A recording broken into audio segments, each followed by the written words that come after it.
Right, myself, Charlene Smith, and my homeboy Shawdz. Yeah, I'm in the building, but we in the car. Mate, yeah, we in the car. We out here, literally. Got the DIY lighting. Innit? All going on. Right, mate, obviously we're smiling. We got a bit of energy now, but what a disappointing end to the game.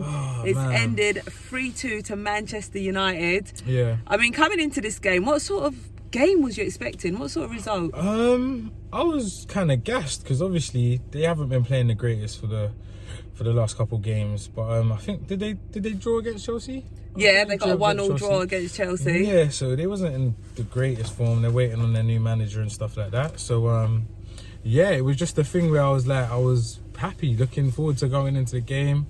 But yeah, it was just sad, Sean, man. Like after that first goal we scored, it just kind of went downhill from there, man. We wasn't doing what we set out to do in the first 25 minutes, I don't think. How do you think it went? Yeah, I mean, with that first goal as well, sorry, just going back to that, obviously there's mixed opinions on it. You know, Man U fans are going to say that's a cheat goal, it shouldn't have been allowed. But I mean, what was your whole take on it? I enjoyed it. Like I always like seeing the young boys do their thing. So for me to see, like, I think it was El Neni that kind of set it up as well. And El Neni got the assist. So if Fred's sitting there, and no, if Fred's stamped on De Gea, that's you lot's business, isn't it? That ain't got nothing to do with us. And Big Smithy came on a volley and slapped it in. Banned the back of the net. With his left foot, yeah? So, yeah, we're all gassed now talking about the first goal and we got slapped after.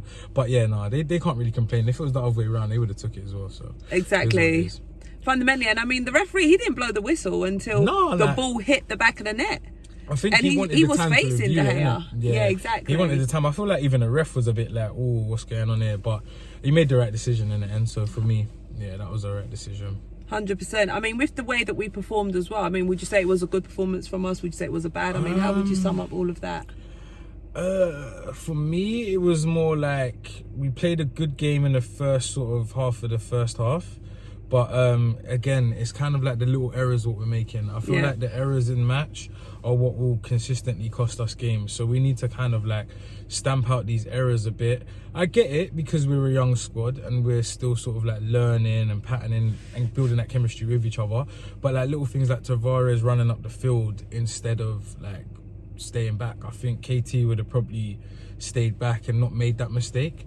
So it's little mistakes like that that are kind of like costing us these games. So I would love to see, like, when we go up against Everton, that we come back from these little errors and we start to iron them out a little bit and get out on the field and do the job properly. So hopefully, like, we're still fifth. We're still all right. I would have loved the win today. Would have pushed us closer to. I think we would have been in fourth, actually. Yeah, we would have pushed us into fourth place. Yeah, but we moving it. We do. Everton on Monday, and it's a quick turnaround on Monday as well. So, man, them. Be ready. Just going back to what you're saying about, you know, perhaps Kieran Tierney, I keep calling him KT, wouldn't have made that error. Who was your preference to start today? Was it Kieran Tierney or Tavares? Yeah, I would have said Tierney, man. Not because Tavares ain't been doing his thing. Don't get it twisted. Like, he's been doing his thing. I love to see him like bomb up the field, send a cross in, beat a man, get up there, and even defensively, like we've seen that little shoulder thing what he done in the last game. But I feel like overall defensively, KT's the man. I feel like he's more got that experience. He's played in that league. It's not the greatest league what he's played in, but he has to turn up. Is that the Scottish league? Scottish league, about? Yeah, when he played for Celtic. Yeah, but he's going up against Rangers and stuff like that, so you'd have to turn up on those games. So, and you know what? I love the fight in him. There's something that I see in KT that I see in Ramsdale as well. That passion, yeah, like you can really, that love for the club. Like, if you man off effing up, because I don't want to swear. If you man are effing you know, up, I blur out all the swearing in it. I had LB last week and it was all cleaned out. Sorry, it's just because my audience is a bit mixed, you know, just the like to keep it clean. Man. Don't worry, man. The young ones are cool.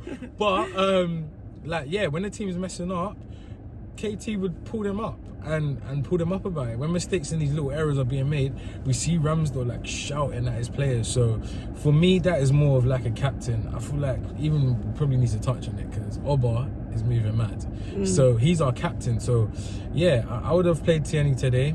And I just like their push, their drive. I love the fact that they rail up the team. Yeah. And we need that, man. There's only a couple guys on our team that do that, and he's one of them. So yeah, I would have started him. Yeah, so what you're saying Even is give him the armband. Like, we need more leadership in the team. 100%. 100%. You mentioned about giving him the armband. I mean, would you strip Aubameyang of the armband? I mean, everyone loves Aubameyang, innit? But the form what he's in now, I don't know about having him as the... Like, do you know what it is? I said it on the fan cam as well, and it's a thing where it's like, I appreciate the philosophy of Arteta. I appreciate the fact that we have young players. And they're finally, like, for all of these years, even under Wenger, all of these years, we should have... Well, we're at the position now where we've put all the pieces of the puzzle together. We've got a good, solid, young team. But what I was saying on the fan cam today is the fact that they haven't got no one to look up to. They haven't got like that star striker or that someone that they know when they send that through ball in or over the top or whatever, he's going to dart at that ball and slap it in the back of the net. We haven't got someone like that. So I wouldn't be surprised if, like, in the changing room, they're probably saying that, who are we looking up to? So, yeah, to answer your question, stripping him of the armband, I don't know. I really don't know. Maybe the players love him in a certain way, but the way he's performing and the leadership, he's saying he's a cool captain. I don't need a cool captain. I need a rude boy captain that's going to get everyone up. So I'd either give it to Ramsdale or KT, man. Quite a bold move. I mean, when we think about Aubameyang as well, he's a player who plays on confidence. So, you know, stripping him of the armband, I mean, you know, could have a detrimental effect, you know, on the flip side. He's getting 350 bags. He's getting 350 bags and he's not scoring sitters. I know, I mean... That is crazy. That is mad. Another opportunity, you know, where, yeah, he was offside, but, you know, still put the ball in the back of the net. Yeah. And I appreciate the whole, like, running everyone down and the pressure and that, because I know Arteta's probably implemented that into the team, like, do not, like, when they're on the ball, pressure them. Yeah. But I don't feel like that should really rely on Aubameyang constantly. I feel like that should be other people's job. He does it well, don't get it twisted, he does it well, but I feel like that's not his purpose. He needs to be scoring and getting the ball in the back of the net. Yeah, he's our main goal scorer. Yeah. We saw Gabriel Martinelli come into the starting. Oh yeah, you speak Portuguese. Brazil now. What are you going to say to us today? Why are you laughing? Today, muito feia. Could you translate? What does that say? It means, amazing player. No, it means very ugly. Yeah. What? The result? Play. The result, play. The play, everything. Muito feia. Muito feia. Yeah. Muito linda was the last one last week. That's very beautiful. Okay. Very ugly. So what are we saying about Gabriel Martinelli? I mean... Wow, Gabby's he came in today and he showed, look, I want to play for Arsenal. He played with passion. He had pace, energy. Do you know what all I love, he needed was that goal at the end. What I love, that goal, that miss, but you know what? Such a shame. If Gabby misses that goal there, well, which he did, I'm saying if he did miss that goal, in my books, as mad as it will sound, he's allowed to. Because he came on last week and banged in 90 seconds, Oba's not doing what Martinelli's doing. I know, obviously, he's on the wing and that, but he's not doing it. He ain't got that hunger in it. Martinelli does. He's young. He's had that injury for so long. He's coming back and he's warming into it. And as the days go on, we could see him warming into it. So, who's that knocking on the window? Oh. Are you coming to join us? Yeah, what was we saying?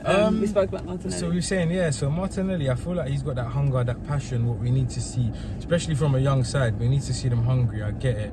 And he's Brazilian, man. Yeah. Brazil. I love all my Brazilian players in my squad, like Gabriel Magalhaes. Listen, the Brazilian youths are doing their thing. Brazilian they didn't connection. Come to play no games, innit? They're doing their thing. And they're hungry, and I can see that they're hungry, and it's a pleasant thing to see. Like, I work with young people myself, so I was saying even today to Cecil in there, and it's like, for me, it's even like beyond football. Like, seeing young people rise up and do their thing on such a big stage is something sick to even just witness. But like I said again, I feel like they need someone to look up to. Like, for example, when Sancho and Greenwood go to training and they're looking at Cristiano Ronaldo, that's something that they could look up to and say, wow, I want to be like him. 100% role model. Who's looking at Aubameyang and saying, I want to be like him? I don't think no one is, to be fair. Like, and don't get it twisted, I love Aubameyang. I love what he's done for our club. He's pulled us very far, like, in the last couple of seasons. But I feel like now it's time for change. And we've got to touch on Partey as well, because Partey had like a very weak game. I don't know, man. I feel like it's at the same level, like frustration with Aubameyang and Partey. It's kind of like at the same level where it's like, I'm frustrated at both of them, man, because Partey, when he was at Atletico, monster. Even when he started for us, you know, when he first come in, we're like, boy, this is what we've been missing. He's a quality player.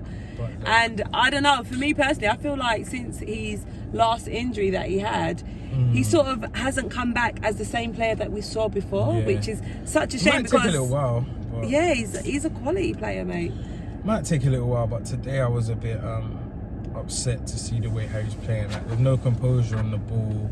Sloppy passes. Yeah, and it's those little errors that's gonna cost us the game. So to see that from someone with such the potential of Partey and someone that we had so much hope for, it's sad to see. Like, I didn't say last week, I didn't really mention it too tough last week because it's like he was fresh from injury, but now it's just like he's gonna be away in African Cup of Nations, so we need to get our act together. I feel like we need a central defensive midfielder, we need a new striker, and if Pepe isn't doing his thing in the wing as well, we need a new winger.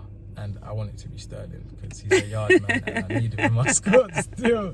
So if we can pay that 50 mil, get Sterling, innit? I need Sterling. Now that you've just touched on Pepe as well, I mean, we saw Nketiah come on. Was that a surprise substitute for you? Would you have preferred to see Pepe? I mean, what do you think Arteta's thinking was behind that? Do you know what it is? I remember when Eddie first come on. I was there. I was in the stadium when he first came on and he banged in straight away. And it's sad to say because I do rate him as a player, but he's not ready for Arsenal Football Club. Like, he's just not ready. And the fact that he wants to leave and we're bringing him on is kind of disgusting when we got Balogun that's slapping in goals for the under-23s. Like, he should be there, ready. He should be where Eddie is, to be fair.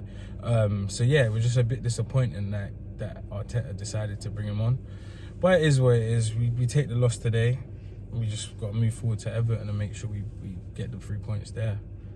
So looking at that Everton game, do you think that's a winnable game? Yeah. You sound pretty sure about that one. I'm pretty confident with that one, but again, what makes you confident? I couldn't pinpoint it after today, but I'm sure after today the boys will have a little sit down and sort of watch over the game and reflect a bit, and then hopefully it's a quick turnaround for Monday. So it's like we have to go out there and do something. Yeah, we do. Like today, yeah, we should have won it. I feel like we didn't play enough for me to say we should have won it, but we could have got the draw. And that penalty, what was given away, was just ridiculous. So we could have at least left with a point today, but there's no less than that when we go to Everton. No way. We got to go to Everton and pattern up. But yeah, it's just one of those ones that's just very stressful. I had a migraine after watching that today. Oh no, it was I had to take 2 paracetamols and that after. you see what happens? Yeah.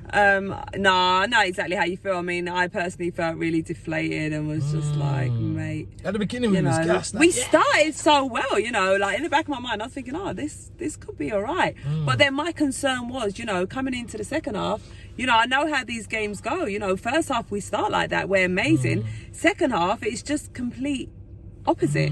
And I feel like our subs should be made earlier, man. If we're going to do that in the second half and not sort of have that same grit and fight that we do in the first, we got to get our subs on a bit exactly earlier. Bring that energy, keep it refreshed, you know. Our old boys are just getting a bit old now. They're looking like granddads out there. The young boys, we need to get some new players. The youth, man. I mean, the youth are really showing up for us, you know. Emile Smith-Rowe, Saka, you know, our main guys last season, Kieran Tierney. You know, today, Martinelli proving, all right, well, this is why I need to be playing, Arteta. This is why I should be part of your plans. This is why I need to be starting games. This is what I'm going to bring. You know, I can also finish like I did last week. Brazilian. Yes. Yeah. He needs to. Did you see how he shot through those 2 players? I know, exactly. Allow it. Mate, it was a Mazzolini. I don't think Obba's doing that again in his life. His days are done. I mean, that's a bit harsh, you know, but I can find form again. Mate, I think it's like we hope him to find form, but my thing is January, if we don't get a striker, I'm going to be very upset still, I'm not going to lie. I'm pretty sure that Arteta knows he needs a striker anyway, so we got to get a rude boy, a top boy that's going to be clinical. As soon as he gets that ball, that's it. Yeah. Like, I want a striker, I know it sounds weird, but I want a striker to come in our team and have the same impact that Ramsdale did. Yeah, I know. I know it's but obviously on the striking. With a striker, but no, I get what you mean. You know that sort like, of that same of like, oh my gosh, he mate, is changed. Just blow us away, literally. Yeah. That's what I need in January. Yeah. Yeah. All right, well, we move on to Everton on Monday. I mean, disappointing result today. We should have taken a point at least. Fortunately, we finished 3-2, but, you know, we move. We try and learn from these mistakes. I've said it previously. Hopefully, we will learn from the mistakes that we made today, and hopefully we'll get all 3 points. Exactly. I mean, like, we score a goal and then we... You know, get a give penalty. away. Exactly. Like, it's just, it's Odegaard frustrating. was a hero and a villain today. Yeah, literally. Like, bro, you just banged in a mad goal. Like, and then it's just like, yeah. But it's kind of like he's a midfielder, isn't it? So it's kind of like he made that mistake. But still, man, come on. It is what it is. It is. And yes, Everton, we'll see you next. 3 points, baby. 3 points. You confident, you sound confident. I want 3 points. We need 3 points. We need 3 points. No more like, of this. Yeah. We need it. I'm Give Charlene Smith. Points. This is Rose Gold Shorts. Yes. Follow us on Instagram. Hit us up, man. Yeah, hit us up, mate. We're signing out.